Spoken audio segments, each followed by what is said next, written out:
What up, everybody? Welcome to the Smoking Tire Podcast, your favorite automotive podcast. I am Matt Farah, and today's episode is, as always, brought to you by Off the Record. We love Off the Record here. They are here for us, and they are here for you. And I love when you guys tell me that Off the Record keeps points off your record.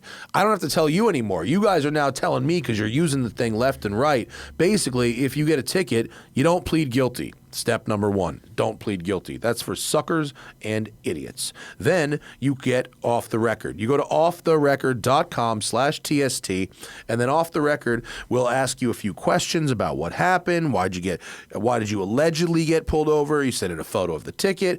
They will then fight that ticket for you. You don't do anything.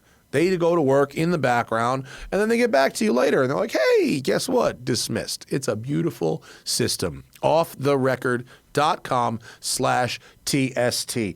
Don't be a sucker. You got to get Off the Record. They are the clutch hookup when you're road tripping, when you're driving around, when you're commuting, when you're having a little fun. You need to know Off the Record's there for you, and they are. offtherecord.com/TST. 10% off all legal services at Off the Record. All right. On this episode of the podcast, we are talking about Mustang GTD pricing. We're talking about a return to gross vehicle weight that we talked about a couple weeks ago. We got some information on that. We're talking about why I'm a little nervous about AI and how people could be persuaded to buy cars using AI chatbot fake friends. We're talking about racing school buses in Panama, and something is happening down in Texas. It's the Smoking Tire Podcast. Let's go. Well, it's Monday morning. This weekend was like, I don't know about you. For me, this weekend was a pretty slow moving weekend. Really? But you went to like 2 car shows, didn't you? Well, I went to Good Vibes on Friday. I guess Friday is also the weekend for some people. It's not the weekend for me, even though I go to a car show up on a mountain for half the day. Because I do spend the second half of the day super stressed out at work about getting things done before the weekday is over. That time between noon and 2 p.m. on Friday, very stressful for me because I stupidly go to Good Vibes and I really have to get emails and all kind of work shit done before like 1:30, 2 p.m. on Friday because otherwise East Coast hours, it's lost into the fucking ether. But because and then I didn't go out on Saturday. Instead, it was raining. Hannah and I stayed in and did Lego Cat, which is beautiful. I'll post pictures on Instagram. It's pretty sweet, actually. We were waiting to get the one of Cricket sitting next to the Lego Cat that looks just like Cricket, and we did go to Home Depot and get a little bit of spray paint to selectively spray paint some of the pieces on the cat to make it look more like Cricket. Oh, cool. Like it's a tuxedo cat, but we put Cricket-specific markings on That's cool. it, which is fun. Yeah. Fun little project. And then Wagon Fest on Sunday. Adam and the guys at Avance magazine, they do a great job. Mm-hmm. They put out a really nice magazine. And they keep inviting me to stuff. They put me on the poster, which I've got a bunch of them. But look at these. I got a big rack of Wagon Fest stickers with the Taycan on it. So I don't know how I'm going to give these out. They gave me this and then another stack of these. It's like 50. This is probably 100. And I don't know. You think that's 50? I don't know. You want to make it interesting? I think that is 32. You think that's 32? I think that stack is 32. Nah, that's a low enough number. I'm going to count it live. I think this is more like 60. Okay. Sorry, this is not going to be riveting radio. Maybe we'll run it in fast forward. You can do that. But listen, if you're listening to this podcast at not even 9 a.m. on a Monday, you're trying to kill time, right? But here we go. 1, 2, 3, 4, 5, 6, 8, 9, 10, 11, 12, 13, 14, 16, 17, 18, 19, 20. Wow. 4, 5, 6, 7, 8, 9, 30. 1, 2. All right. 1, 2, 3, 4, 8, 9, 40. 3, 4, 5, 6, 7, 950, exactly 50. Wow, Wow. these stickers are way thicker than you think they are. Okay, so I have 100 of these stickers. And that was probably only about 25 seconds of wasted radio. That's not bad. Counting. We'll keep I that can in count pretty fast. I pride myself on it. I talk about it on dates, really. First dates, always.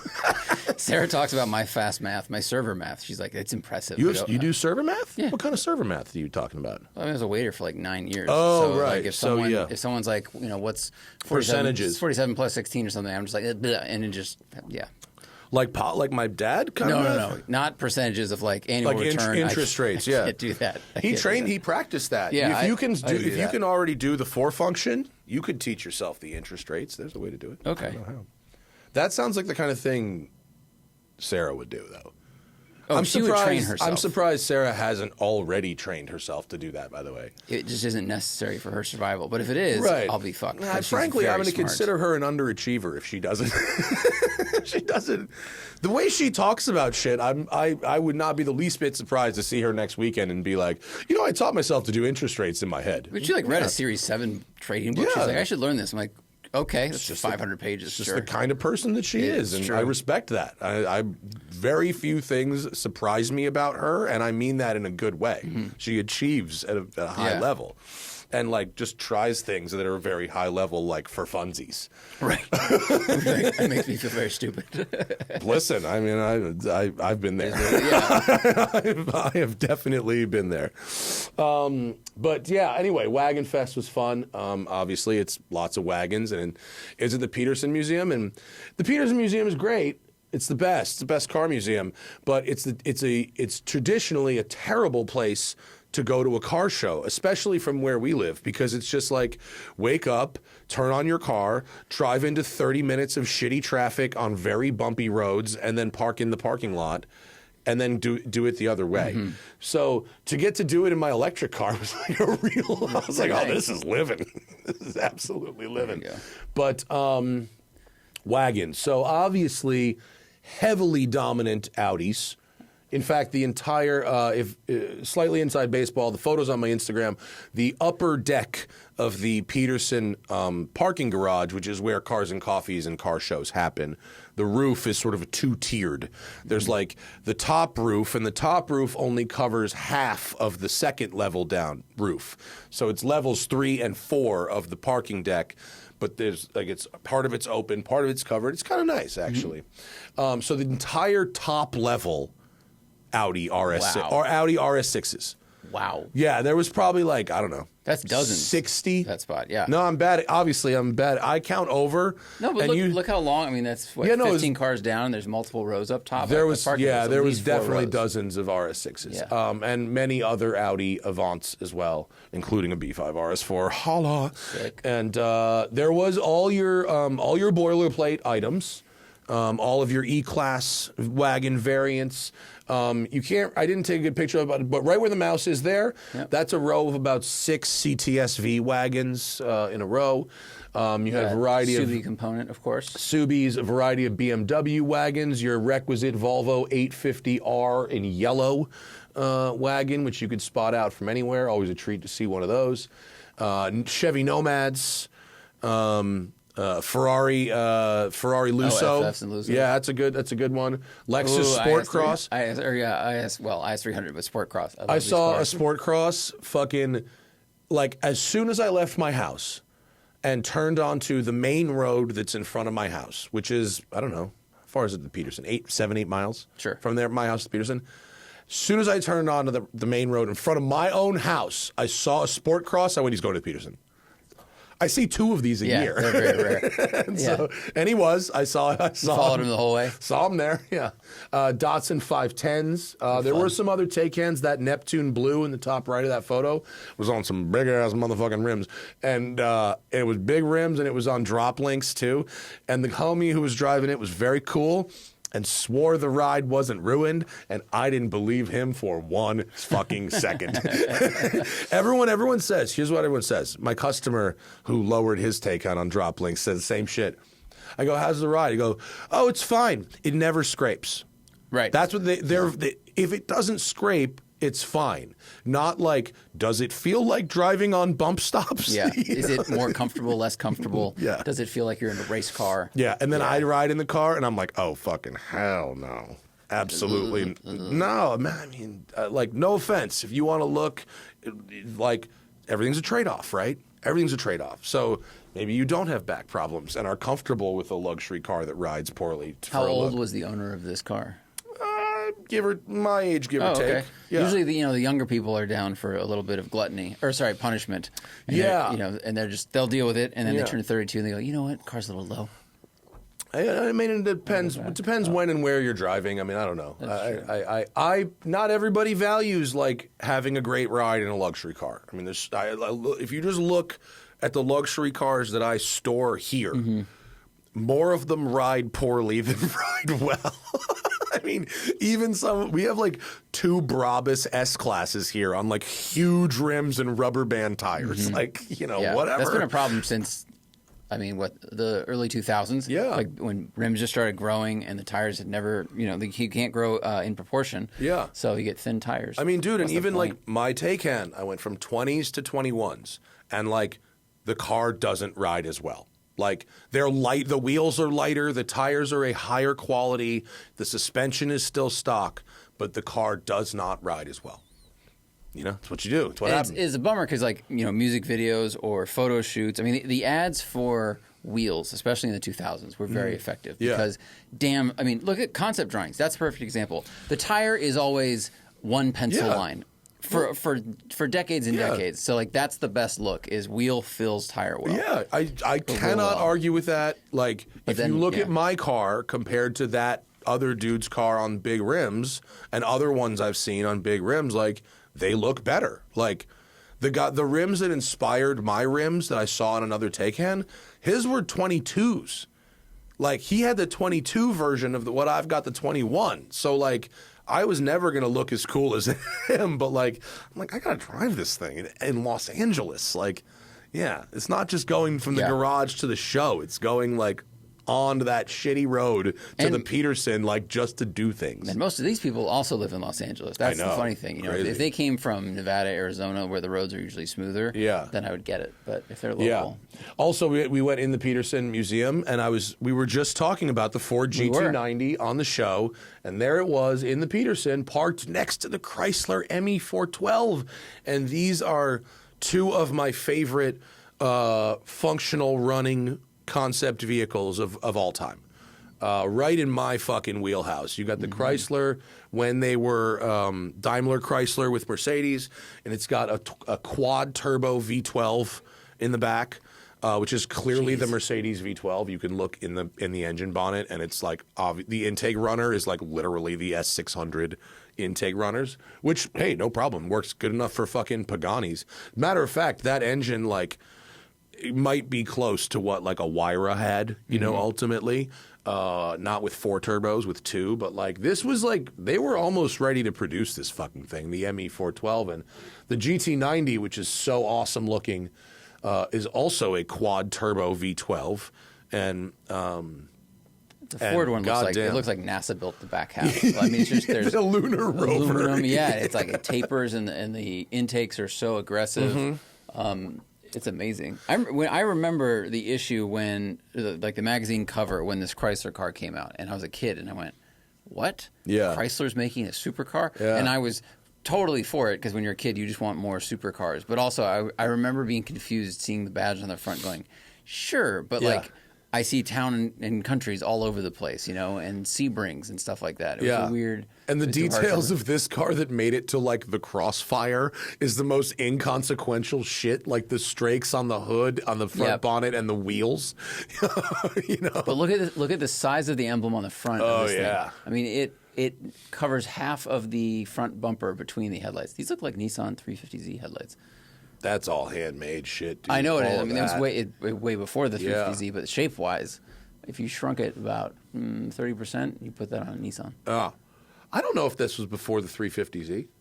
I think the 350Z, I think this came out right around the time of the 350Z. Isn't it? Nissan I think 350Z came out. that was like 04, 05? It was 02. 02. Yeah, I think this was around that time. This might have been later. When I think this might have been 04, 05, the ME412. I don't know. I mean, these lights might be handmade, but they look a lot like it. Same, dude. Really? Yeah. Let me pull up this photo for you. Okay. I really like the knockoff blue Halabrand style wheels on the GT. Those look pretty. Okay, so it's got that projector in pretty much the same space. Half. Yeah, in the lower half. Click back. It doesn't have the LEDs on the top. So it's larger. No, I think it's the bigger. projector protrudes a little bit on the. No, it doesn't. No, it's in. But this it's pretty close. They might have started with the 350Z housing and then cut part out of it or something. Yeah, this is. I wouldn't. This is longer on the. On the Chrysler. But good. I mean, that's a fucking spot though, Zach. That's like. I mean, that's a detail that I may not have spotted that one. That's a good, and I didn't. For 20 years. Did you find out what year it came from, though? That's why we started down that rabbit hole. Oh. Which came first? Was it even plausible that they stole the Z's headlights? And I think it was. I think it was. This concept car was shown in like 05, 06 maybe. Produced in 2004. Oh, it was? So the Z was before it by 2 So the years. myth is not busted. Oh, man. But when you see the front shot of these headlights these headlights are gigantic. I mean, yeah, Oh yeah, biggins. Those are huge. Okay. Wow, everything in this photo fucking rules. This is the concept lawn of Pebble Beach from what I guess would have been 04. I guess so, yeah. So you've got a spiker behind it. I don't know what that thing is over there that looks like an interpretation of shit. I don't know. It looks like something like similar to that Jaguar turbine concept, but it has weird like 80s style strakes on the side of it. Yeah, these strakes are odd. The headlights look a bit like Tesla, but then you got like a Bugatti nose or a Bugatti intake here. That's a weird looking car. And then there's a Bentley in front of it that would have just been like the current Bentley at that time. I feel like someone just parked there and got out, and they were like, "Oh, don't! That's Clint Eastwood's car." It's the Rodney Dangerfield. Park it for me, would you, sir? This is the concept lawn. Yeah, whatever. You know, make it a parking lot. Here's a concept. Yeah, they should have made that. Yep, should have made that. Ford should have made the fucking GT90 too. That was sick. And if you've ever seen a Ford GT, like an 04, 06 Ford GT on those GT90 wheels, Yeah. are these actual center caps? I don't think they're real knockoffs. It would have been dumb to make real knockoffs like that. They could be a center lock wheel that just has a decorative knockoff style flair. Maybe. I mean, it was a fucking concept car, but those Halabrand style wheels look pretty cool on a modern Ford GT. I've seen it a couple of times. I forget who made them, but they were badass. Wow, we got so many minutes of radio out of that.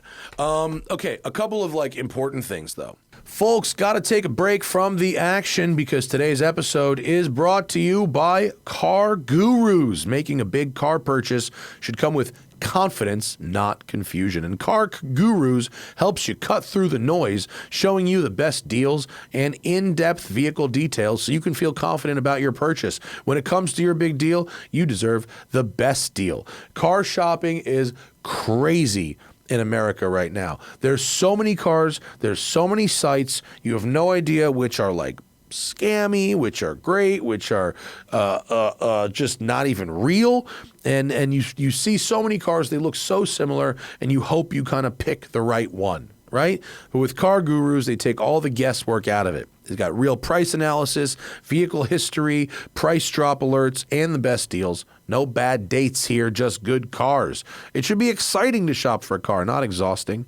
But Car Gurus brings the fun back in, the excitement. They get the best deals and verified dealers, making sure you never pay more than you should. Car Gurus will connect you with the trusted dealership when you're ready, ensuring a transparent and hassle-free buying experience. There's over 4 million listings on Car Gurus, more than any other major online automotive marketplace in the U.S.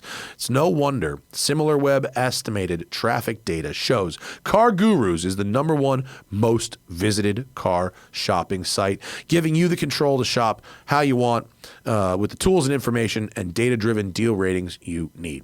Buy or sell your next car today with Car Gurus at cargurus.com. Go to cargurus.com to make sure your big deal is the best deal. That's cargurus.com. Cargurus.com. Do it today. Also, brought to you today by Delete Me. Been talking about them for a while, and I love it. Your personal information, my personal information, everybody's personal information is easier to get than ever before. Why is that? Because we sold it for convenience. We shop online, we get tickets to events, we book hotel rooms, airplane tickets, rental cars, etc. And your information is out there, and people are selling your information to data brokers for money. And then they sell that information to anybody who needs it for a variety of things, most of which aren't good for you.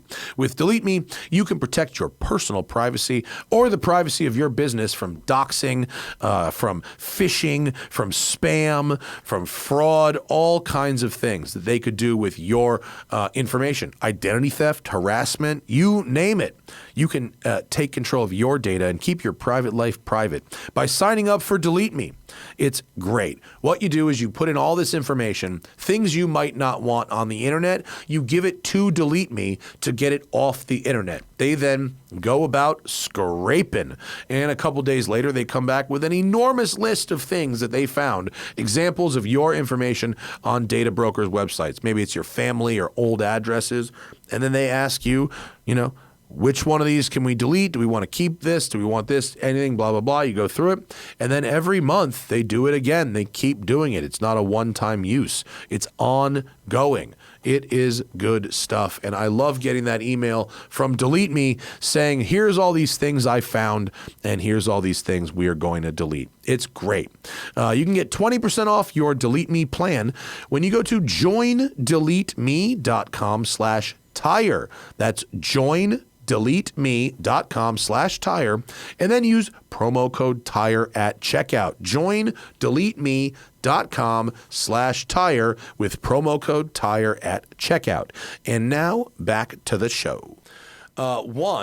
So this, I don't know what to make of this, but I sent you the text over the weekend. We talked a couple weeks ago because someone asked, was that the pro show that we talked about EAG a couple weeks ago, or was that the public show? I think it was the public show. I think so, because the pro someone show asked about the shop that was doing manual swaps in Texas, and what my quote beef was or whatever with them, and the answer was the owner got forced out for scamming people, basically. That and the last I had heard was they were under total new management, and everything was okay now. To be more specific about scamming, weren't they had a lot of deposits for cars? Yes. But they weren't producing the cars as quickly as they needed to. Yes. And there was a lot of money being spent on other things. Things that weren't getting cars done. Right. Yes. That was the accusation that was, I don't know, I don't want to get in a legal situation, but that was the accusation. And the guy, whose name is Art, was forced out of the company. That was the last I heard of it. Okay. And I don't know why, because I never followed them before on Instagram, but as I'm scrolling Instagram yesterday, I see a video that a reel that comes through from this EAG, and there's Art, and he's in it. And he's getting into one of their a car. There's a development, and it's for a Maserati Gran Turismo, and there he is, getting in the car and driving it off. And I'm like, well, I thought this dude was out. What the fuck? And I go to their Instagram page, and there's a couple recent videos, and because this was I don't know, a year ago or so, and I stopped thinking about it because why do I care? But because people keep asking me about it. And this just showed up, and I was like, so I stopped thinking about it for a long time, but now I go, and it looks like the last couple of months, this dude is like all up in their Instagram again. I don't know what the fuck is going on down there, but like, I don't know. I just like, the last thing I said, a couple weeks ago, we talked about this, and I said the guy was gone, and so he's clearly not gone. So I don't know if somehow, if it was gone or back. I don't know if I don't know if they gave him the food and beverage job, you know? Right. He's not running the company. He's hosting a late night show. Yeah. He's not running the casino anymore. Right. From casino. I want to add that everything we said before is allegedly. Yeah, exactly. No, well, there's no allegedly. It's him in the fucking videos. No, not that. I meant what they were accused of, what he was accused of. Oh, yeah, and by a lot of people, and it was all over, you know, it was a real thing. It was not, maybe, I don't know if the offenses were, if he was held criminally liable or if there were, I know there was multiple civil actions against this person, but anyway, you know, there were a lot of people who were very angry about cars that were sitting down there for a very long time, and somebody was living quite an expensive lifestyle, right? And the work wasn't getting done, and so anyway, this dude is now back in their Instagram videos. So make of that what you will. He might be running the fucking food and beverage job, but I doubt it. Or maybe he's now their head tech because they realize, like, you're good at putting the transmissions in the cars. He wasn't. He never did. No, he never did that. He always had other people doing the mechanical work. And I'm not saying he had no know-how, but when I met him and every time since, he was the business owner. He was not a wrench. Okay. And he's not wrenching in this. He's demonstrating in social media. He's wearing like the glasses, the Meta glasses, and like driving like stick shift prototypes around. But you could tell it's him because he has the tiniest, skinniest legs and arms. Like he looks like he's going to just turn to dust, and his face is like gaunt, like a fucking Holocaust survivor. And you see his face, and you go, I can't miss that guy. Anyway. Wow. Okay. I'm not trying to like make a thing of it, but like that dude is back at that company, so I'm just saying. I feel like in situations like this, everything will reveal itself in due time.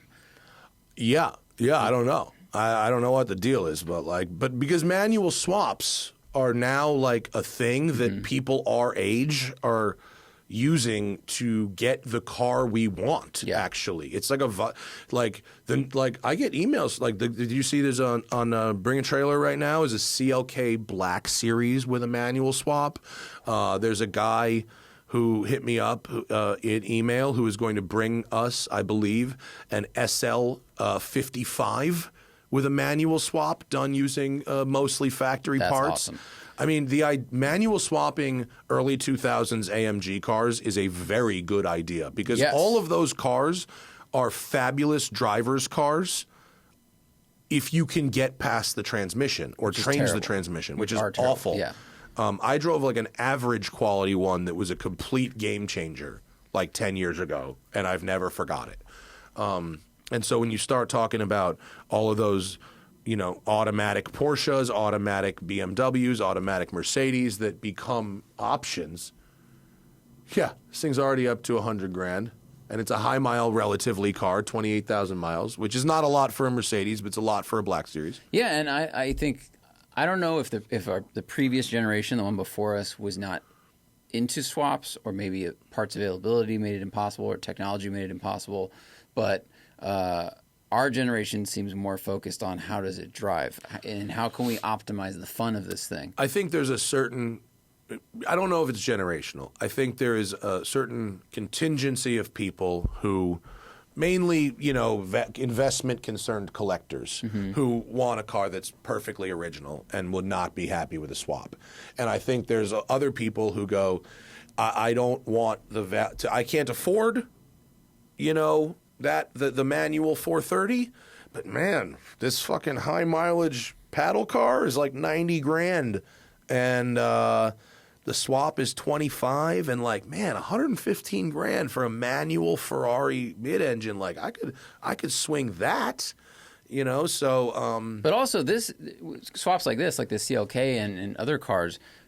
like you said, I mean, you're taking the one real negative about. There were so many cars that came out in that era that were like, wow, these are amazing. Yeah. I love this, the engine and the handling and the brakes and the steering feel and the styling and all the da-da-da. And you're like, oh, but shifting it and driving it makes it feel like it was made in 1984, and it's so much worse than these other cars that were offered with manuals from their competitors. But if you can change that one thing. Learn that. Do 2014, that. Vanquish. Yeah. Right. We were there.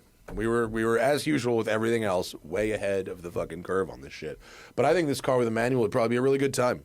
And it's if you can find a car that's not, super low mile Pebble Beach investor grade, the 28,000 miles on a Mercedes is not a lot. So this car is still going to be in. I mean, I'm not endorsing this car, but a 28,000 mile Black Series will not be a piece of shit in the way that there's certain cars that couldn't keep up with that kind of mileage. So, right. Shifter knob looks nice. The center console looks nice. Yeah. I bet that's very tidy. I bet that's a fucking good time. If someone gets one of these in LA, get at me. I'd like to try it. And honestly, even that fucking video with what's his name down in Texas driving the Maserati Gran Turismo. I was even, despite his whatever I think about this guy personally, I was sort of like, oh, manual transmission Maserati Gran Turismo is pretty sweet. Yeah. Can't hate on the concept. Totally. That sounds pretty awesome, actually, because those are cheap. Yeah, they sound great. Yeah, those are cheap Italian enough Prelude. where you genuinely wonder if, even if the manual swap's like 10, 12 grand, it might not be worth it if the car's 30. It probably won't be from an investment point. You Yeah. need to be, I think, wealthy enough where you don't give a shit about that, and you're like, I'm going to have a good time. Yeah, that's for. But very if you're specific doing buyer. that, you're not buying a used Maserati Gran Turismo. Two people will.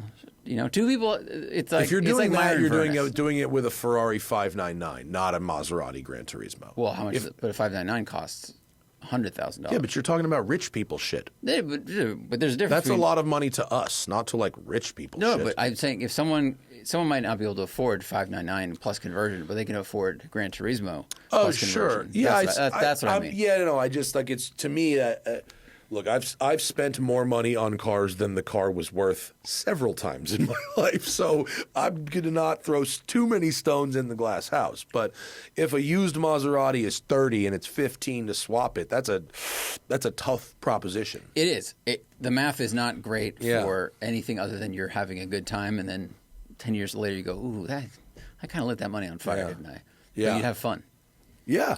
And it would be objectively better than the car was before. So if that's your dream, that's cool. I know a guy whose dream is a Maserati Gran Turismo. He's a lovely guy. And he could afford 12 Maserati Gran Turismos, and that's what he likes. He lost one in the hurricane in Naples. Oh. Yeah. I mean, is there a better Naples car? I was going to say, that's where they all are. That is Coche di Napoli. That's a good car. That's a Naples car, yeah. The pedals look good in this Black Series. That's all right. The spacing looks good. That's why Yeah. I wanted to look at that picture. Yeah. So I got an email from somebody who was, because we talked about the collector that I knew who priced out a Mustang GTD and said it started with a 6. Several people took that. We didn't make a clip of that, but several people took what I said and turned it either into clips or to in Instagram reels and shit, which we do not get paid for. It doesn't even really get linked back to us. It's just pure theft. Doesn't help us in any way. Or turned it into pieces, someone for I think The Drive turned it into a story, which is okay, and I appreciate them listening to the show. But someone got mad because they thought that what this collector said to me is a mischaracterization of the pricing of the car, and to prove it, they sent me the pricing of the car, and this is pretty exact. So he said it is possible to get a car that starts with a 6. You have to do that stupid thing that people do on the Porsche configurator, where you try to check as many boxes as possible. So I'll skip there. The base car 322, carbon car 365, black roof is free, body color 5 Gs, carbon 10 Gs, performance pack 46,000, or $40,000 if you've already got a carbon car. Stripes, $5,000 to $15,000 depending on color. Interior titanium package, 10 Gs. Car cover, $1,000. Tow hook, $500. Painted calipers, $2,500. Black is included. Painted other colors. Custom paint, $20K stage 1, $25K stage 2, $55K stage 3, plus $5 if you want the roof painted that color as well. Color lockout to ensure your color is the only one is $25. GTD graphic on the rear wing, $750. Mirror caps in carbon, $2,500. I based on that built my GTD, and I got to $442. You have to go pretty. I mean, you have to get. I mean, if you check all of this shit, it does get to $6. But you have to check all of it. You needed, like, especially paint. It sounds like you could do a 3-stage paint and lock it out, and that can be and on the roof, and that could be like $80,000 just for paint. Right. So 60. It would be 85 if you want a full stage 3 custom paint with lockout, and then 86 if you want the GTD graphic, and then you can add $15K and get to $101,000 if you do some crazy stripe also. $15,000. So, you know. Wow. Yeah.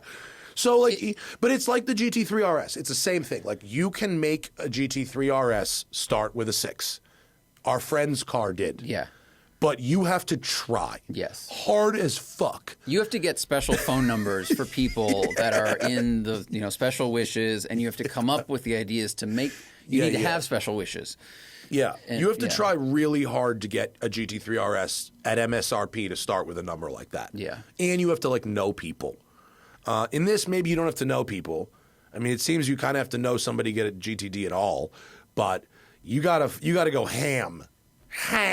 Were you able to get one to a 6 just by? Yeah, if you check everything. Okay. It's like 6.0 something. Wow. Yeah. So I guess then we should clarify, because when we were discussing it, it seemed like the markup was insane, or like the car was being priced higher than we originally thought it was. But it's just you have to tick every single option. Just box. that this person said what there's and you know who the person is. That makes sense, doesn't it? Yeah, we know the person, and them saying, "Give me one with everything," right, is fully on brand. Mm-hmm. So, okay, I would skip a lot of stuff here.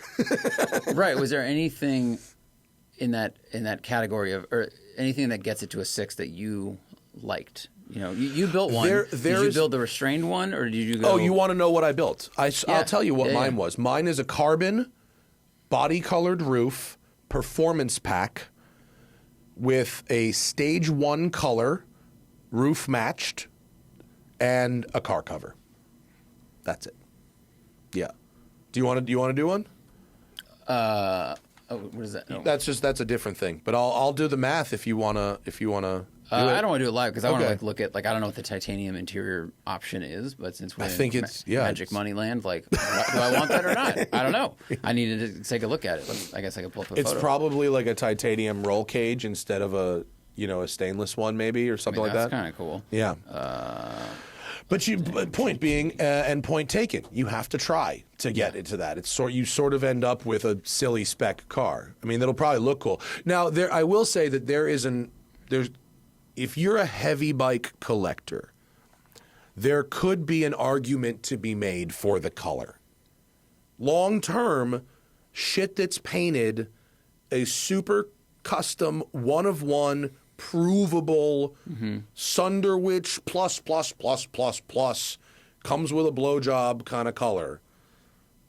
You might get your money back on something like that down the road. But your taste That's what I'm saying. to be the taste well, that's of the many. thing. It has to be that. You have to get a custom color that also would have really mass appeal. Yeah. Yeah. And I think that's really challenging because Ford knows that the mass appeal colors should be available to more people. Like the colors they're famous for or the things that are more popular, they're going to make more than one of those. I mean, to choose a one-of-one color that hasn't been thought of but the masses love the masses love it, and then the population of people that can afford this car at secondhand also love it. That's tough. Yeah. And the way I interpret stage 1, 2, and 3 is stage 1 is the equivalent of a Porsche paint to sample, where it's an extended palette, and stage 2 is going to be the same extended palette, but some extra, either extra metallic or some other, because it's a $5,000 difference, 25% more. So that's just like either a further extended palette or like metallic versions of other colors or something like that. And then the 55 is going to be color matched. You bring us a chip. Right. Yeah. And possibly there might even be another level where, like Bo's car, for instance, where he invents a Mistachrome type color. And fuck me, let me tell you something. Here's where it could be worth it. If you can lock out Mistachrome, ooh, that's like, there are a couple of colors. There's a couple of Ford heritage colors from the Mustang back catalog, and if you can lock out those specific colors, that would be worth it. I would hope that Ford would have that color in one of the public-facing stages. No, it's a really hard color to paint. The paint itself is super expensive. Sure, but maybe that's staged. the 25. Maybe that's the 25. That's what I'm saying. Yeah, like I hope that's not. Yeah, they're not just waiting for one person to make the phone call, because it's pretty awesome. Yeah, but if you could lock that out on the GTD. I doubt they'd let you, because it would probably disappoint too many people. You probably have to bring in the color yourself. Like you can't lock out. You can't lock out a stage a color from PTS. Right. It's like, here's a chip, nobody else. That's how you can't. But I could see that would be an amazing investment. Now, if you could do that. Is if you said, all right, make me a Mistachrome. But instead of purple being like, let's call it the base color, just for simplicity, because that's what it looks like. If you're like British Racing Green as the base, but it's Mista Green. Yeah, well, Porsche has, I believe, 4 Mystic colors, or they don't call it that. Jesus, what do they call it? Can you look up what the Porsche color shifting paints are? They're $100,000.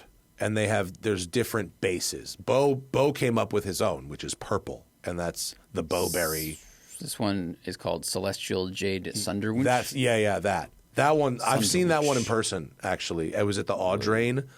No, the one at the Audrain was like the bamboo metallic Sunderwich something, and it was bananas. It was the highest MSRP of a GT3 RS I'd ever seen. Previous generation, and it started, I think with a 7. The guy showed it to me. I think it was a 7. Urban Bamboo? Yeah, Urban Bamboo. Yeah. I don't think pictures will. So I saw it on GT3 RS, but that is the color, and. You need a walk-around video, really. It's Chroma Flare. That's the fucking name. So Python Green, Magic Magenta, Shifting Carbon, and Explosive Gold. But Urban Bamboo is what I saw in the GT3 RS, and it was bashitty. That's not even a word. Batshit. I tried. Yeah, I tried to. I think batshit became one word. So we should put that on a T-shirt. If you Google GT3 RS Urban Bamboo, you will get the one car. I think it's the only car that has it, and because it has a full white leather interior. It's fucking insane. That's nuts, because I found a GT2 that's in Chroma Flare. Oh, maybe it was a GT2 RS. It is a white. Well, it's a whitish interior. It might have been a GT2 RS and not a GT3 RS. I'm sorry. Because if you're going to invent a color, you should this is it. have the most expensive that's the one. Yeah, that's it. Yeah, it was a GT2 RS. I apologize. That's how you get to a fucking 7. But yeah, the Chroma Flare Urban Bamboo with the white leather on the buckets. Is there an interior photo of this thing? Scroll down. It's fucking nuts. It's got all these signatures on the underside of the bonnet. The guy at the time, look, it's got a white trunk, white leather trunk. The guy said this was the most optioned GT2 RS ever. I mean, he was the owner of the car, so. But like, if you look at it, like, it's possible. I mean, it had the silliest stuff I've ever seen on a car like that. There it is. There it is. Look, it's white leather with houndstooth inserts, white steering wheel rim, white dash lower, black dash upper, white rocker panels. It is fucking crazy.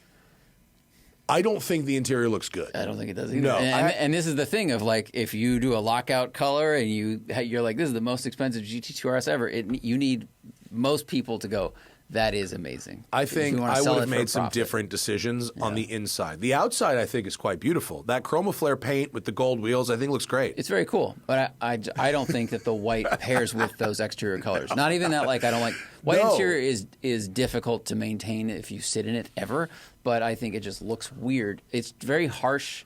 It's a very sharp white inside. Yeah. And the outside has, like, gold wheels. There's some gold in the paint. You know what? If that interior was a cream... It would crush. I honestly, maybe not the steering wheel, but if the leather bits, the other leather bits were a nice cream, it could look fabulous. But that white jarring is the right word. This is paper white. That's what this is. This is Office It's the Max movie Belly. Remember Belly? No. It's all the entire aesthetic of the movie is that. It's tough to watch. Yeah. Cream is great because. When more light is hitting this paint, it is a more cream gold color, and then when it's in the shade, it actually turns to like a jade aqua. That's pretty rad. Yeah. Well, so those are $100,000. Those paint colors. That's what a crazy sentence, but you know. I understand, like hot rods can get $50,000, $100,000 paint jobs. That shit ain't painted at the factory. I mean, that's done like you would do a hot rod. And when I was searching for this car, I found the company that makes that paint. Like someone had to invent the color shifting technology, and then you have to shoot it perfectly. Yeah, and maybe more than once. Yeah. Shout out to the homie Bo who got Bowberry Metallic, which is. He invented a Chromaflare paint. Rules. Did you see the email from our pal David Twigg about gross vehicle weight? No, I thought you were going to say the Panama thing. I did not see the one about gross vehicle weight. So we can talk about it. So in like 12 years ago, Zach and I and Tom and Thad went to Panama, and we did an episode for what was actually it wasn't the Smoking Tire, it was for Drive, and it's still there. And we went to Panama, the country, not the city in Florida. I should say the city in the country. Yeah, we went to Panama City, Panama. Yes. We've also been to Panama City, Florida. Very different experience. Yeah, Panama City, Panama's better. And our plans completely fell apart as soon as we got there. And so we made this film about trying to figure out what to film. And actually, I think it's one of the better things we've kind of ever done. It was really, really well made. And we ended up finding these guys who race these school buses on the highway. And it was scary as hell. But earlier in the video, we look for this drug lord's racetrack that was abandoned in the woods. And we sort of find it, or what's left of it, the grandstands. Well, in the however many years since then, that track has been reopened and is now a track. And the AP has a photo story. They're now racing the school buses at the track. Oh, my God. Which is so now awesome. They're doing quarter mile so it's sanctioned. They actually have like sanctioned school bus racing at a real motorsport facility. And one of my clients here at the shop is from Panama City and has an awesome fucking car, and has invited us to come back to Panama and do some more things and see what's happened. And when we were there last time, there was so much construction and development. I was like, man, we do have to come back and when all this is like completed and see like what's going on. And I flew through Panama City twice in the last 18 months. Really? Yeah. So I've only been in the airport. I hadn't left the airport. When my dad and I went to South America. Oh, right. I was like, what press launch was in South America? No. Well, I did once with South America, and then once when I went to, I can't fucking remember. It doesn't really matter. But it does look like a much more modern and developed city, even as you're just flying into and out of it. And so I really would like to go back. Do you think maybe like we could do like a Patreon thing where like we do like a special film for the patrons if we raise a couple $1,000 to go down there? That's the AYG move. Yeah. If we get to, I don't know, if we could raise, I don't know, let's say maybe like $6,000, $7,000, we could maybe kick in for the rest personally and have a car adventure, catch up with some of our old people. Yeah, find some new people. Yeah. Now there's a track there. We could do some other things. Apparently Autodromo Panama, that's it. Recognize the grandstand? The grandstand on the right Same. is the grandstand that was there before that was left. We were up on that hill behind this photograph on the road eating arepas, contemplating what to do and looking down on this racetrack. It was all covered in like grass. Like I think the dirt was cut, but there was just grass growing through everything and cracked pavement and shit. Yeah. And now there's racing there. Cool. So I'd like to go back to Panama.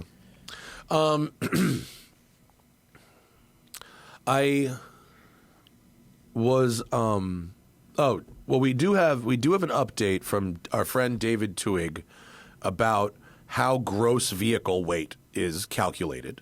So I can literally talk about that, or I can sort of read his email, but it's like 1,000 words or so on gross vehicle weight. Do we want to do that, or do we want me to talk to you about why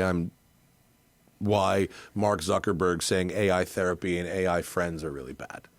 Well, that one kind of explains itself. But it relates to cars. Okay. This is a great quote I read. What a terrible idea. From a site, one of the newsletters that I read, criticizing, technology.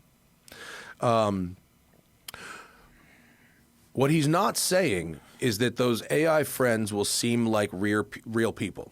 Your years-long friendship will culminate when they convince you to buy a very specific truck. Suddenly, they'll blink out of existence, having delivered a conversion to the company who spent $3.47 to fund their life. Oh, so the AI will nudge you towards purchasing something. Yeah, because like right now, AI is just roasting through money. Yeah. Well, how are they going to make it back? Well, how does Mark Zuckerberg know how to make money? You are the product. Right. So this AI chatbot that slowly over time you really start to feel like is a friend because you're lonely, you're going to talk to it about stuff that, they might be able to nudge you in a way that someone has paid them to nudge you. Now, we've talked about it in terms of self-driving cars, but an AI chatbot to a lonely person is even easier, way easier. Yeah, very true. I mean, there's been problems. There's plenty of stories out there of guy falling in love with AI chatbot. A young man, unfortunately, unlifed himself last year, and that was a big story. This article on futurism.com, and I saw this stat going around, but basically I think it was like 44% of CEOs who responded said that they were realizing value from their AI investments. So half are not. Yeah. So to your point, they're spending a lot of money on AI. It might not be working for their company or whatever their objective is.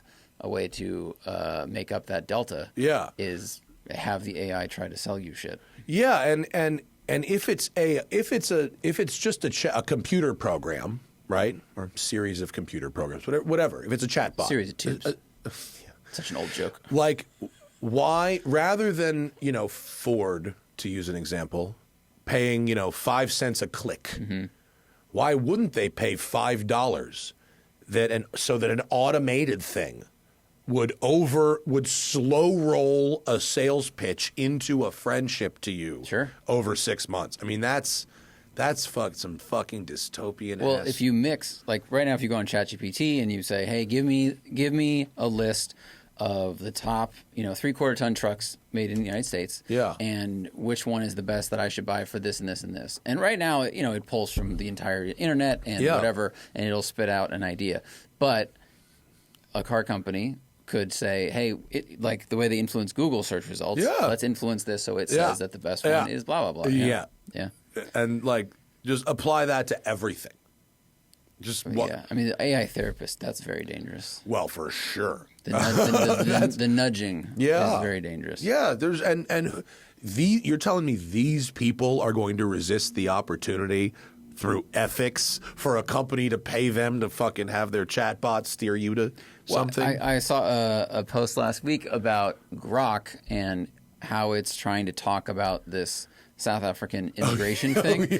And this person screen grabbed, first they asked about the South African immigration thing. And so it spit out, this answer that had a very subtle direction. But then this person asked about something unrelated. And Grok added the South African story to the answer. I mean, the question had nothing to do with South Africa at all. I and recommend it was like, by the way, Gabby's for hummus around the corner. Exactly. And while you're walking there, maybe consider white genocide. That was really, it was so out of left field. So not the subtlest I'd call program. that right field, my friend. Far From right. right field. Far Yeah, right yeah. field.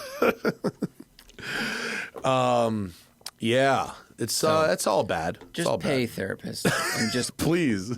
billionaires pay taxes, then we can pay therapists, socialized medicine, et cetera, et cetera. Okay, now we should talk about gross vehicle weight. Mm-hmm. Do we care about how gross vehicle weight is calculated? Yes. I want to read the whole email. I probably shouldn't because it would take too long. Mm-hmm. The last time I tried to paraphrase David, I got like 2 really angry emails that I was somehow disrespecting his expertise by not reading every word of the email. Something that I guarantee you David would find ludicrous because of course I respect his expertise. If you want to read his thoughts in their entirety, go subscribe to the Intercooler where he is a contributor. Yes. Okay, so I'm going to fucking take some words out selectively to make this a little punchier for radio. How about that? But I appreciate every word that David wrote here. Long story short, each OEM figures out their own gross vehicle weight. It's basically the maximum weight the car's structure can stand, and so it's up to the OEM to figure out how many people, bags, fuel, cargo, etc. before something breaks. Oftentimes it is limited to a tire rating. From there, it's usually axles and the strength of where axles meet the body in white. Okay? This can be pretty accurately digitally simulated long before any physical cars get built. He goes, here's where it gets fun. In Europe, European law defines that a human is 75 kilograms and that a person will have 25 kilograms of luggage with them. So the average 5-seater car needs to be designed for 500 kilograms, or 1,002 people. Okay? People plus bags. 1,002 pounds. 1,002 pounds, sorry, of people plus bags. Okay? In Japan, many cars used to be designed around an occupant mass of 55 kilograms. That's 121 pounds, which explains a lot about my Nissan POW.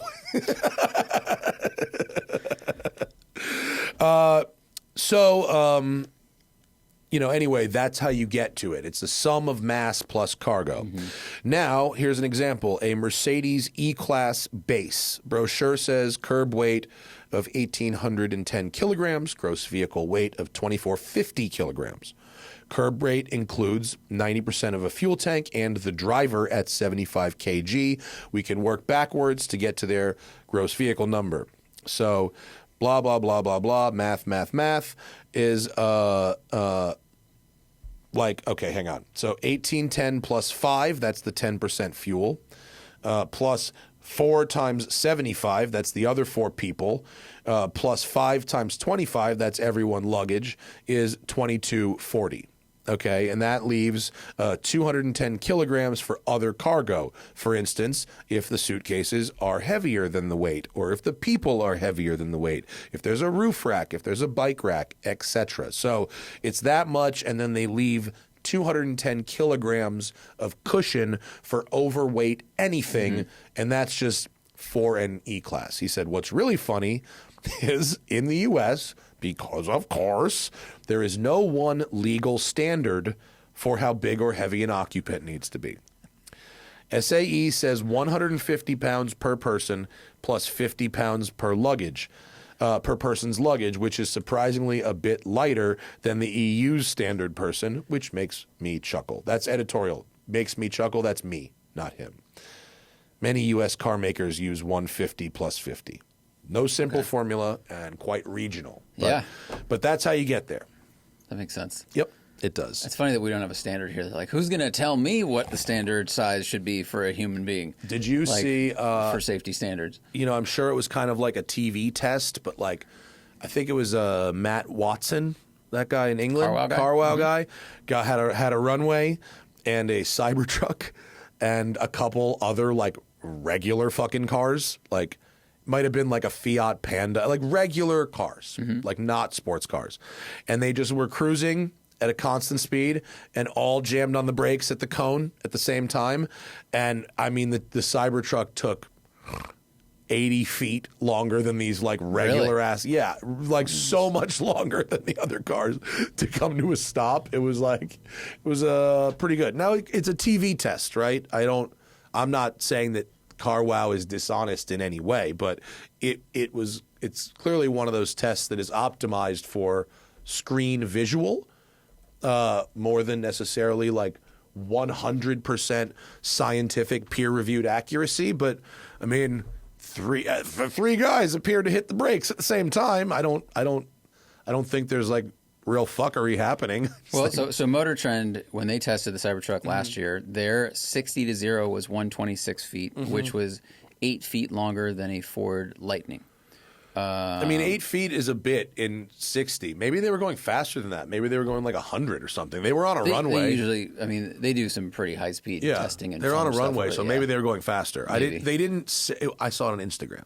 Okay. So they didn't say, I'm sure in the YouTube video they go, we're going to go to 100. Here's what I'll say, like, not in their defense, but like, they do things for entertainment, but when I've watched their videos with various rolling tests and stuff, if one of the drivers messes something up, they'll say it on the radio. They go, I hit the brakes too late. I hit the gas too late. They'll do it again, and then they'll get to a point where they go, that's about as good as it's going to be. So maybe they had to redo it. I don't know, but the clip on Instagram, which was posted by them, indicated a much, much longer braking distance. And I think if that... I haven't watched the video, but if that's I don't think they would post that a misleading clip. I totally agree. It may very well take that long. I'm saying, you said they make things for kind of television. I think they do a good job of making sure it looks pretty damn objective. But because they do that, that truck may take that long to stop. It just might be higher than 60 miles per hour. Yeah. What a piece of shit that truck is. Oh, did you see they're sitting on $800 million in inventory? They're sitting on 10,000 unsold Cybertrucks. 10,000. Whoa. Yeah. Wow. Yeah. Well, that's why they'll sell 400 million of them to the U.S. government. Right. Yeah. Donnie will bail him out. Maybe. If he's like fascist enough, maybe Donnie will bail him out. Should we go to the people? Yeah. I think I'm at the end of my... We got a lot of questions. Did you see the photo I sent you of the driveway of the house in Pebble Beach? Yeah. How fucking great is that? Very big. I booked a house for us in Pebble, and Zach and Sarah are going to come too for part of it. And I finally, they don't on the site, they don't give you the address, but they give you like a general, like a circle. Area, yeah. And there's only so many places within the circle that it could be, so I just like went on the street and just like clicked through until I found the house. And when I got there, the driveway, it's a 3-bedroom house. The driveway looks like it holds like 9 cars. Yeah. It's like so luxurious. I could 3-point a trailer in there, which I actually might have to do. And and there's a couple things we can actually walk to. Nice. Which is pretty cool. Oh, that's fantastic. Yeah. I don't want to say what they are because it'll give away where the house is. Right. But there are a couple things we can walk to. But let's go to the people. There's a lot of things. Whew. A lot of things like the amount of coffee I had today. Did you overdo it? Maybe by like a 0.5. A little bit of a heater this morning.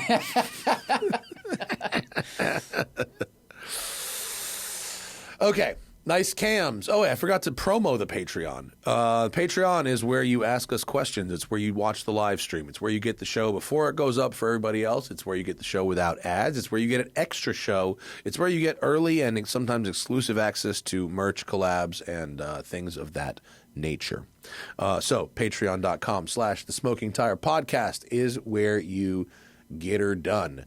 We have, by the way, I think 7 people have contacted me so far and have all 3 canyons and want the last 2. So we've allocated them the guaranteed slots for the last 2. This week will probably be the last week to guarantee those because we're going to be doing orders in a week and a half, I think. So if you have all 3 and you want the last 2 guaranteed, this is probably your only chance to do it. Nice Cam says, my dad really wants a Ferrari F8 Spider. How do I convince him to get a 750S instead? He can't shake the fact that the McLaren will depreciate like crazy and the Ferrari has more brand value and beauty.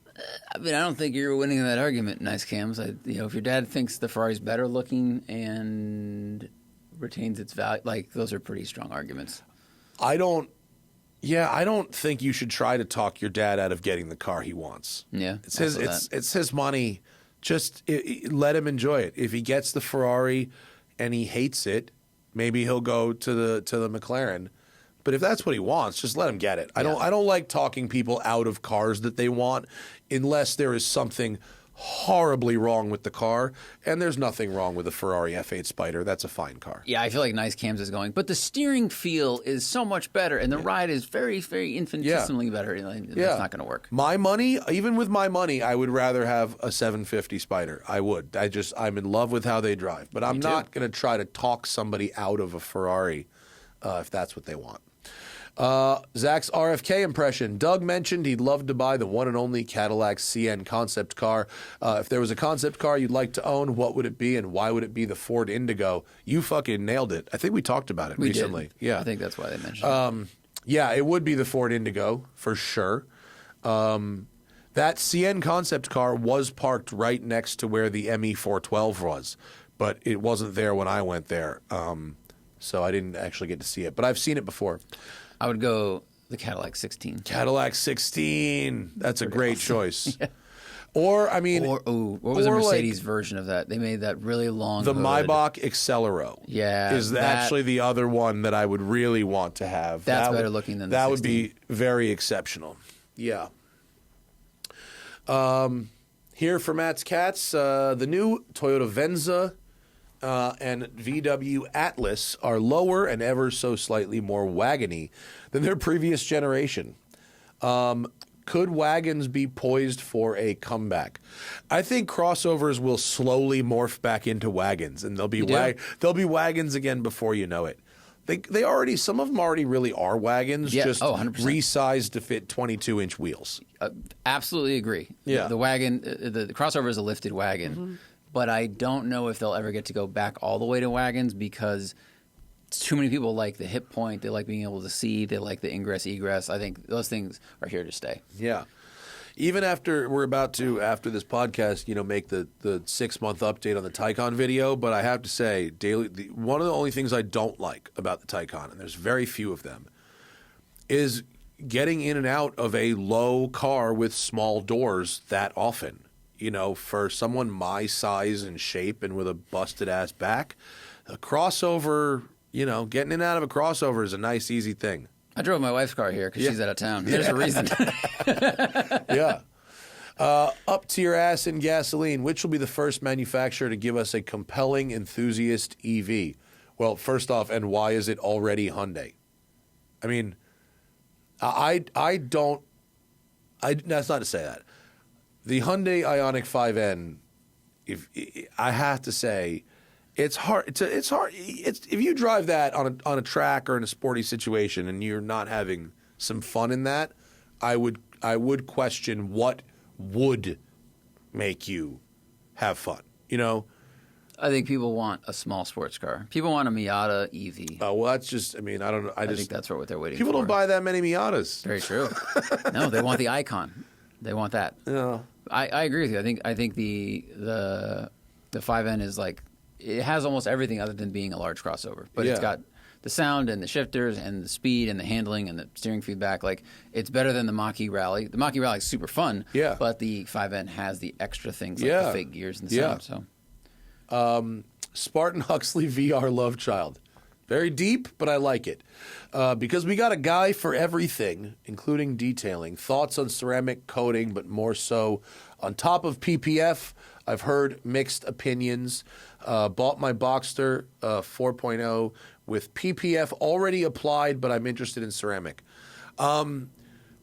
We put ceramic, or what we call we use Ammo Reflex, which is a ceramic-like coating. It's not exactly the same as ceramic, but it does the same thing. We put that on top of PPF all the time. 405 does it for all of their big wraps. Yeah, it makes it really easy to clean. Yeah, I mean, it actually does. They're really The only downside of putting putting ceramic on top of PPF would be like applying it sloppily and somehow like getting over wipe on your trim or whatever and like fucking it up. But like if you do a good job or if it's professionally done, other than the cost of doing it, there isn't really a downside.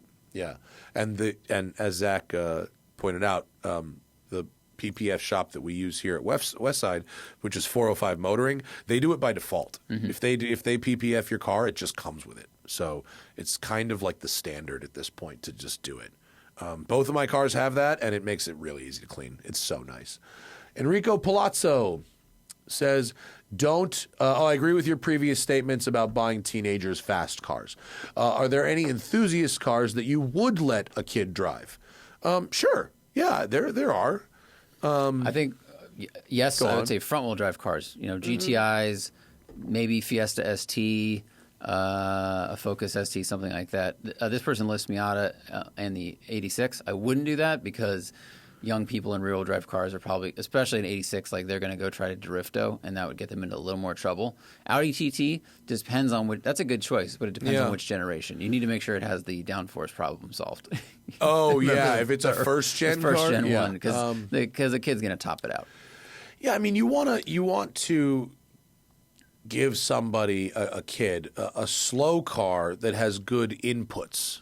So I'm not against a Miata as long as it's like one that has the modern safety features. I wouldn't put a kid in an NA Miata, but if it's like an NC or then you're probably fine.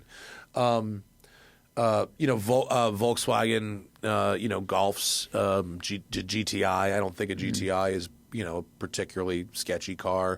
A variety of naturally aspirated Subarus. Or honestly, even WRX. Like, WRX is quick, but it's all-wheel drive. They can't, like, slide around. It's not that fast. I think it'd be hard to get yourself into a ton of trouble. And the trouble you could get yourself into with that is just overcooking a corner, which you could do in a GTI or basically anything else. Yeah. Like a Focus ST or Fiesta ST, something like that. Name your 200-ish horsepower front-wheel drive hatchback. That's kind of where I would be in. RS, forget about it.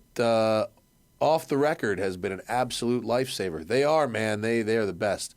But I'm trying to be more proactive in avoiding tickets. Do you drive with a radar detector? What do you like? Should I get it built into the car? What's the strategy here?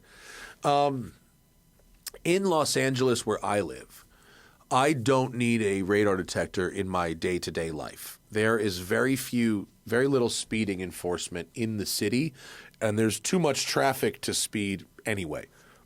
Where enforcement happens is right where our city meets desert, right at the edge. That's where you get all the enforcement. So, but on a road trip, then I'm running full countermeasures. I do the Valentine 2.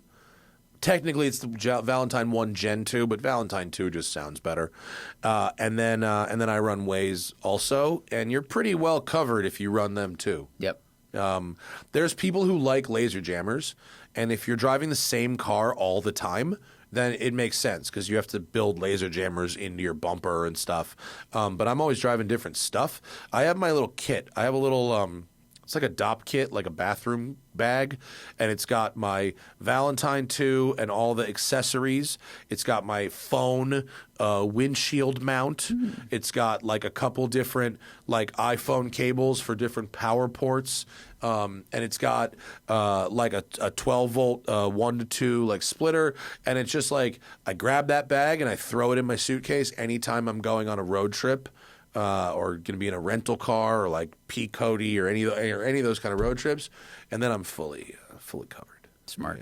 Yeah. That those two combined, you're pretty foolproof, man. I would add that if you're driving the same car all the time, I recommend hardwiring it into the roof because then you don't occupy your USB lighter thing and all that stuff. Right. Gavin Sullivan was saying Doug was singing the praises of the current Subaru WRX. What do you think of that compared to a used Civic Type R? Similar money in Austin. new versus used isn't fair, but that new WRX is not a serious performance car. No. And It's we just drove not. the WRX, what was it called? Tune, TS, whatever? Yeah. It had, the additional things. It was slightly better, but it still is not a serious performance car.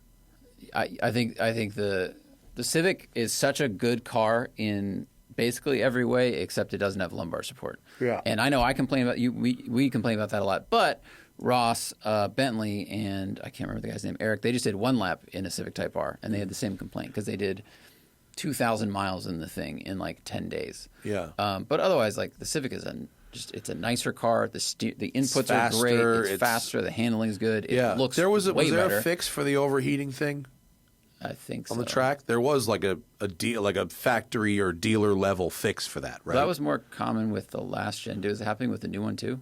Well, isn't FL5 the last gen? I don't know. Honda. FL5 is the newest one. Is the new one? Yeah. No, like the new one? 2023 and up. Oh, really? Yeah. Oh, according to I thought Google, it was the shredder helmet one. I thought it was too. What but was that? Look at Isn't that FL? 2021. What's that one? Wasn't that F8 or something? Fucking, I don't know. Who can keep track of all this shit? What, are we supposed to be professionals over here? I don't know what that one was, but if we're talking about the current one, it's like not even close. Not even close. It's Anyway. hard to find this. If it is even if it's close, it's a closer thing if it's the old one. If it's the current one, not even close. Mr. Wagon, we've discussed our feelings about how unnecessary FK8. Oh, That was the shredder helmet. got it. Okay. Yeah, that doesn't make any sense. How unnecessary big pickup trucks are, and that the majority of these owners would be better off with a mid-size like the Ranger Hilux Tacoma. Market trends in the U.S. obviously differ. Do you think Ford's, and I, by the way, know nothing about this recent announcement. I'm hearing it from Mr. Wagon. Ford's recent announcement about a Ranger SuperDuty would be a good compromise for those buyers if Ford's decided to sell it in the USA and market it properly at the risk of eating into their F-150 moneymaker. I don't think Ford would ever eat into the F-150. Have you heard anything about a Ranger SuperDuty? I'm guessing this is a global market where more Rangers are used as work trucks than too smart for America. Yep. Okay. So it's a Ranger with more towing and hauling capacity, just like an F-150. And I bet you, most Americans would probably skip that. Yeah. I personally might not. The Ranger SuperDuty. Oh wow, yeah. Gross vehicle is mass. Is that mass? GVM is 9,920 pounds. That's a bunch. Well, that would be sweet. Yeah, we can have it. I don't think they'd sell it here. I think that overlays too much with the F-150, which is already here. Correct. Yeah. Gross vehicle mass. Mass. Yeah. Mass. Yeah. Okay. Looks cool though. I get it. But I do like me a small truck. Man, I'll tell you what.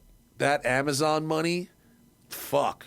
Dude, so many. I'm getting all this slate trash just shoved in my face. They got a lot of reservations. They have a ton of deposits. Good. But leave me the fuck alone. What do you mean? So many ads, so much sponsored Reddit posts, sponsored Instagram posts. I just got one of those scammy Easy Pass texts. Yeah. Yep, Pay your those are ticket. great. Everyone's got one of them. Got to pay my ticket. Christian says, if you had unlimited money, what precious car would you modify the hell out of?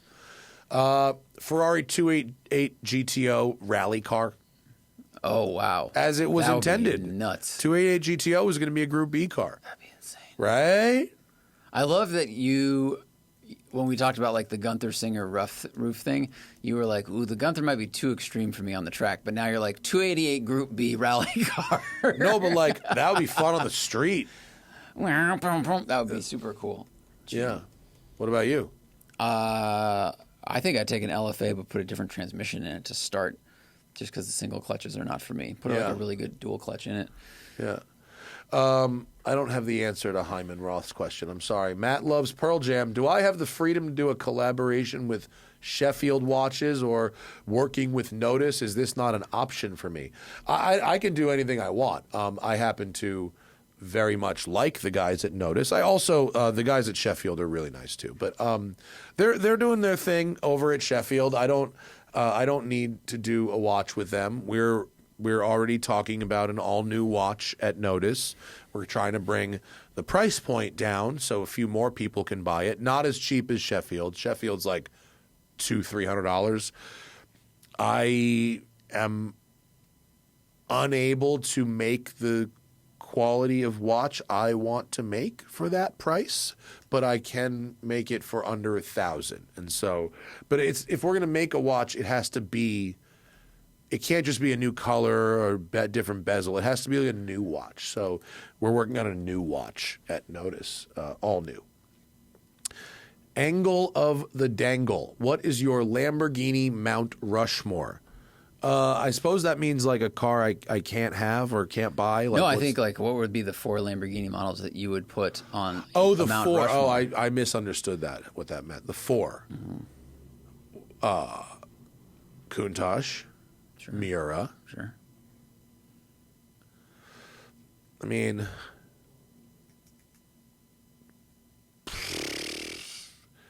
dynamics aside, probably like Aventador.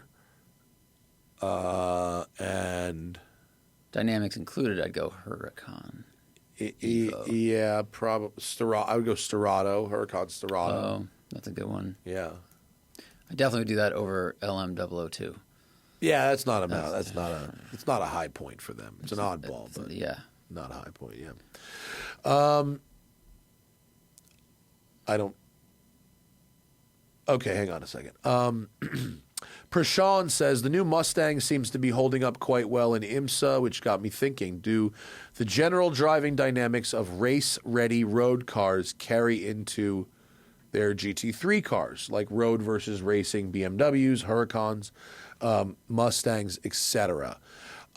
Yes. Yes. I would say yes. Yeah.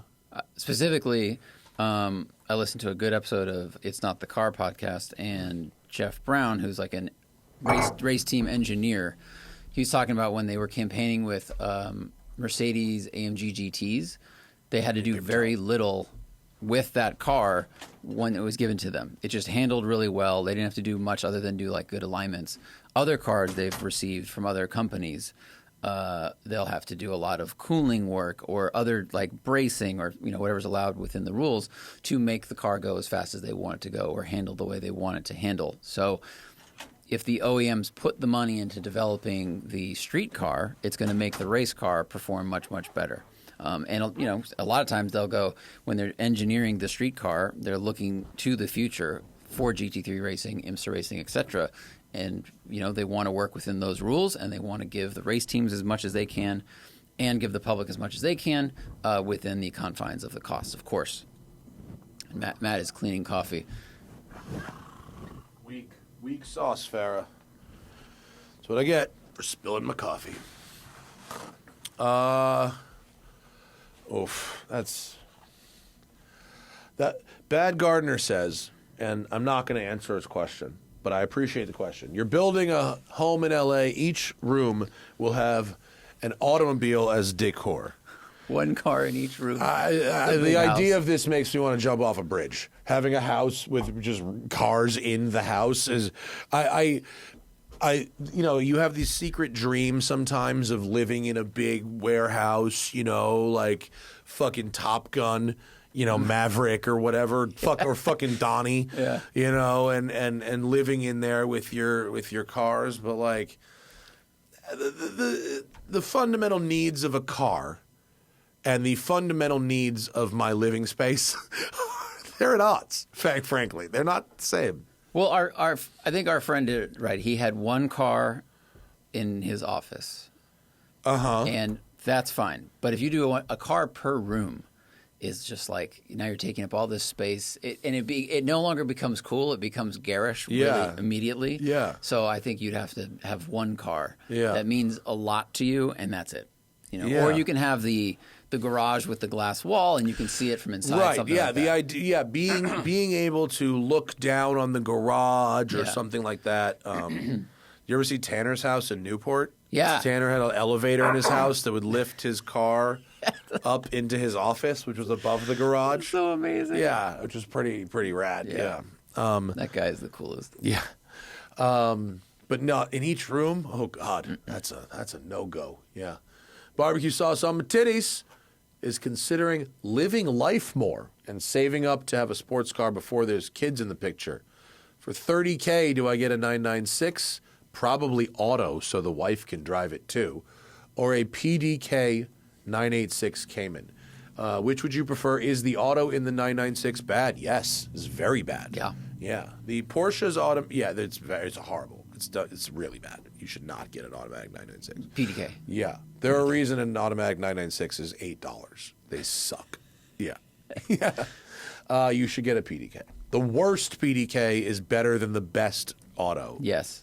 And PDK, you have to then make sure for an early Cayman, you have to make sure you get the sport paddles, not the thumb buttons on the wheel. You may have I forgot about the thumb buttons. Yeah, right. Yeah. There was a time Porsche was like, not everybody needs these fucking paddles, which is hilarious. But you could do it. Byron's car. Byron's car came with the dumb buttons, and he did a steering wheel out of a Macan with paddles, and it works perfect. Yeah. Yeah.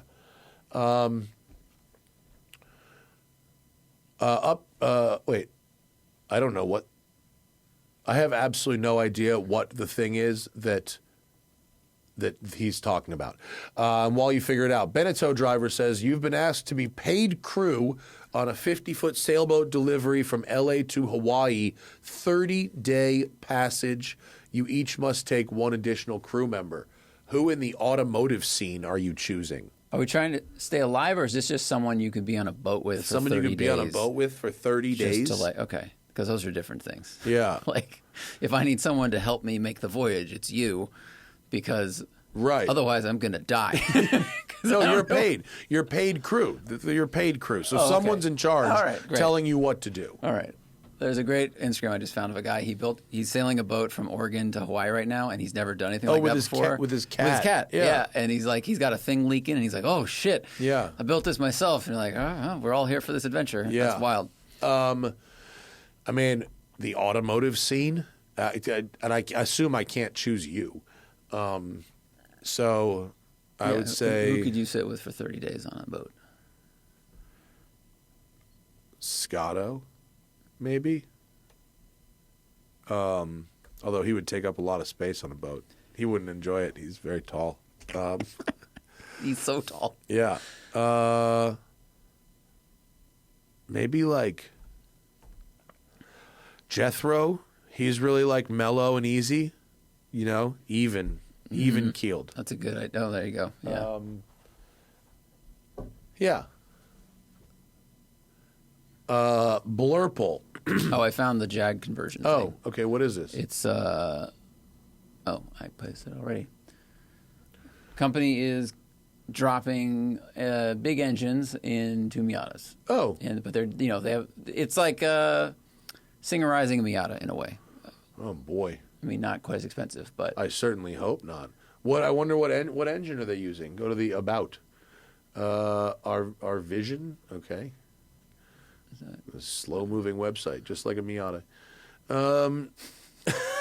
nice. That was solid. They don't tell us. Keep going. Go down. When do they tell us what Force the fucking... induction. Come on. Explore. Build options. There we go. What can we do with these things?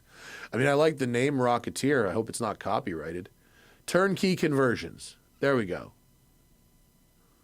What do we have? Jesus, this website's so It's very nice slow. looking, but it's slow. pretty, but it probably looked great when they were loading it locally at the developer's place, Very good point. All right, here we go. Okay, that is a V6, and what is it? I mean, it looks fucking good. Can you go up? What does it say at the top of this, what this is? MX V6. AJ30. Okay, so AJ30 is going to be is that the 3-liter engine from the XE and the F-Pace? Is that what that is? Based on a Ford Duratec V6. Oh, okay. Is it? It's originally a Porsche design, bought by Ford. Cosworth cylinder head. So it's like a SVT Contour. It's half a Vanquish engine. That's what this is. It was used in the early 2000s S-Type, X-Type, XJ, and then later in the XF, the weak one, and the Lincoln LS. Oh, okay. And they build it and make it racy. I bet it's fun. I bet it's a good time. I mean, I flying Miata is doing LSs here. I think if someone's going to spend that kind of money in America, they probably want an LS. Not to mention the LS E-Rod is a 50-state motor swap. Right. So if you really wanted to go that route, you could have something that was carb legal, but looks cool. It does. I think what was their question was would this work in the U.S.? Probably not because of the engine, and it also I imagine these are expensive. I mean, some of these builds on their site have really nice, bespoke looking interiors, and I don't know. Go to Build Options Resto Mod on the left. What do they have for? Do you think the Miata market is strong enough for this? No, but if they need to sell 10 cars, yeah, there's 10 nerds, but it doesn't say price on request. Oh, because you just build it to your spec. You really have to love Miatas for this. I mean, this is and I understand why somebody would love a Miata like this.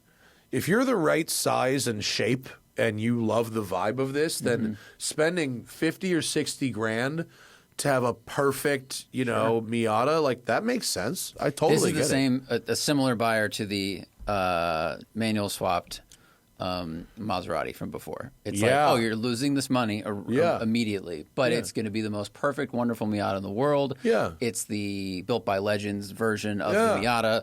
That's what it's like. That's kind of what this is. Yeah, that's what this is. Yeah. So it looks like fabulous work. It looks like a beautiful engine. Those valve covers look exactly like my Aston Martin valve covers. They probably are, right? Yeah, they probably are. Ford modular shit. Yeah.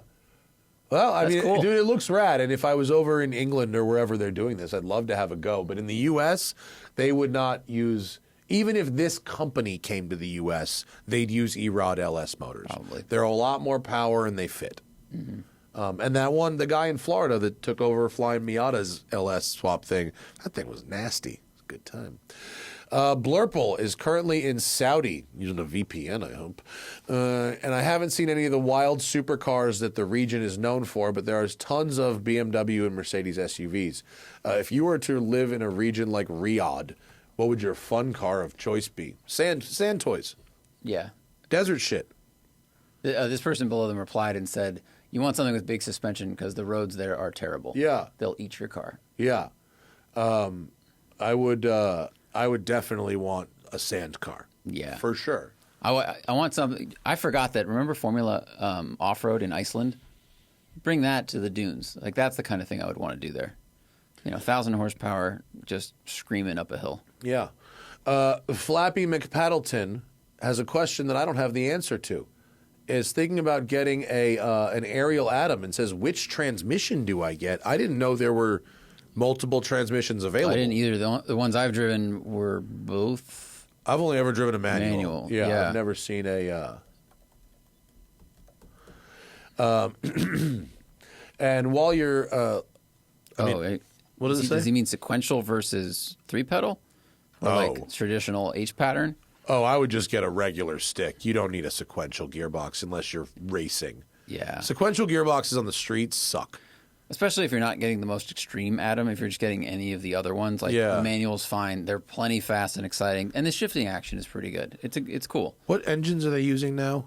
The last one I drove had a turbo. It had the Civic Type R engine. Oh, so they're probably using the Civic gear linkage too, which would be really nice. It felt nice. Yeah. It was cool. I drove two. I drove an old Honda one, and then I drove when they were using the Cobalt SS Turbo GM Ecotech one, which was also insanely fast and sketchy. JF's transverse skid mark. Oh, wait. If you could add hydraulic suspension bounce mode to any car for shits and giggles, what would it be? I mean, it doesn't matter. The point is, it doesn't matter. It doesn't need to match the car. Just bouncing is enough. Why do I always forget that? What's the Nissan Pow's coupe counterpart? Oh, Figaro. Because it's such like a cute, silly thing anyway. And then if it started bouncing around, tiny car on hydraulics would be awesome. Josh says, I saw a 992.2 GTS the other day with a big factory wing. Is Porsche trying to up the performance cred of the GTS now that the GT3 has essentially become unobtainable? What you saw is the factory aero kit that is available on all Carreras.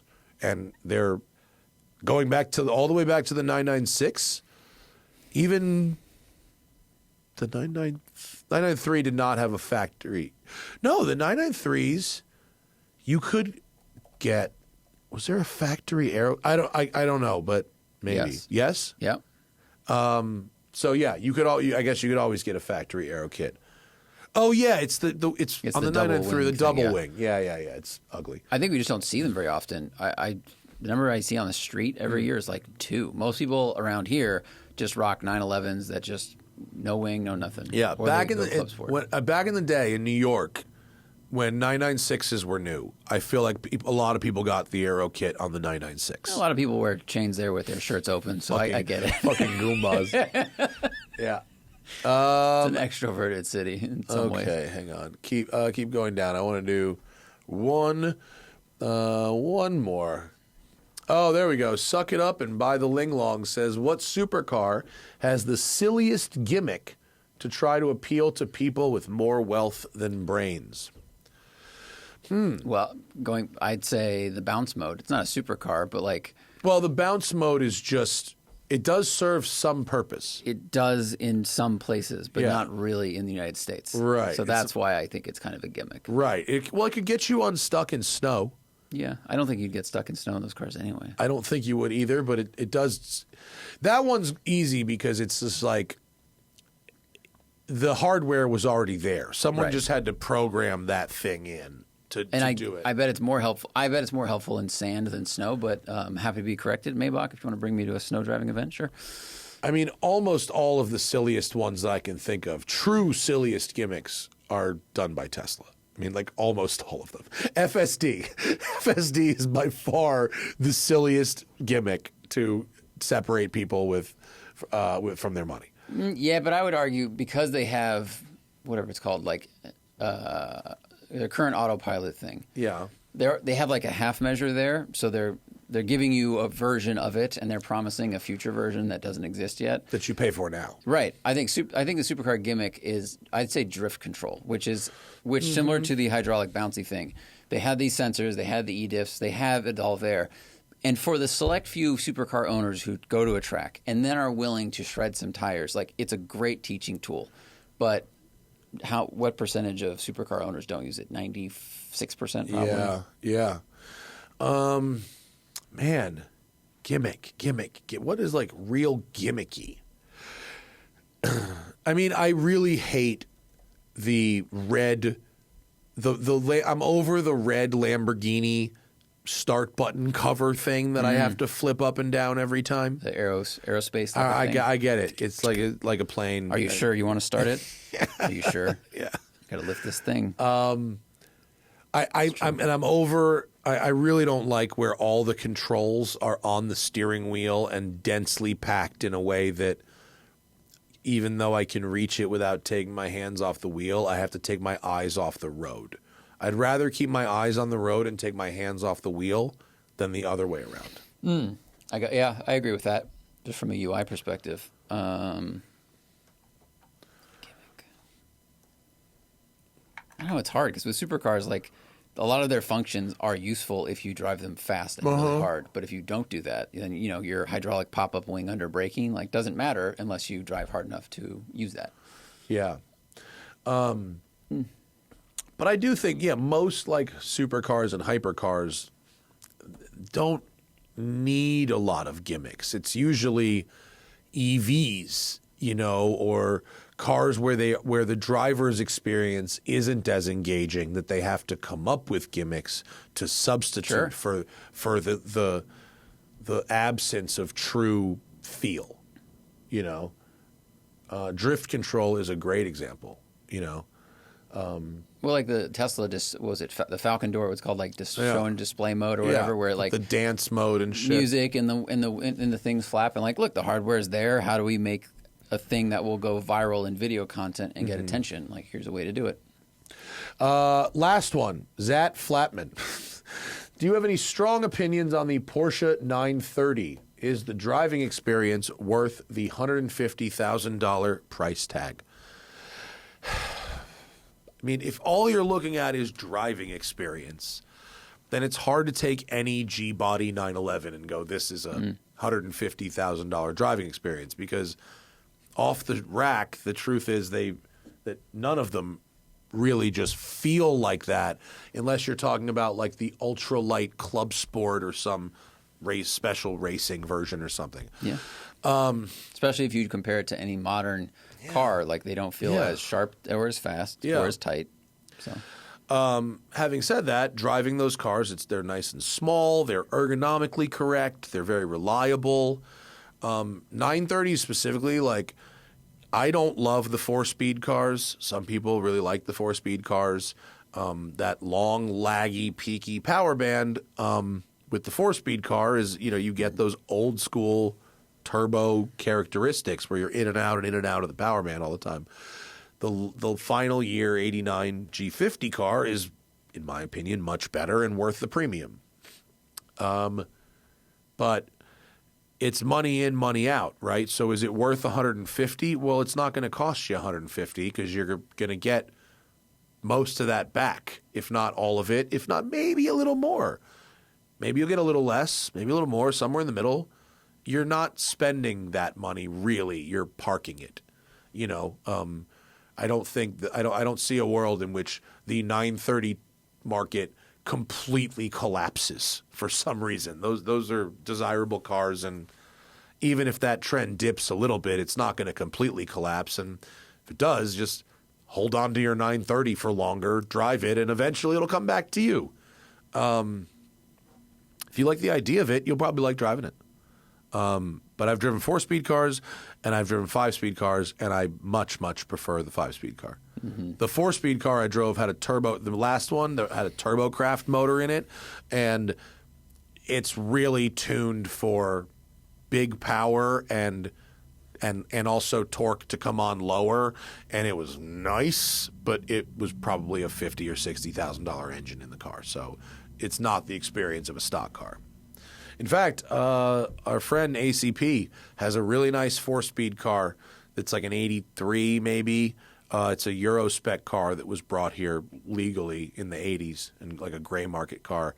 He's looking to sell it soon, I think. Nice car. Driver quality, but very well kept. Anyway, that's our show. Cool. That's the show. We have to get back ahead before I go out of town, don't we? So we have to do 4 shows this week. That's a lot of shows. It's many shows. Mm-hmm. We're going to have to comment on many topics. We have thoughts. Let's hope things happen. Things always do. They tend to. Thanks for playing along, everybody. Thank you to our patrons for asking such great questions. Patreon.com/The Smoking Tire Podcast if you want to get in that game. And we will see you later this week. Bye.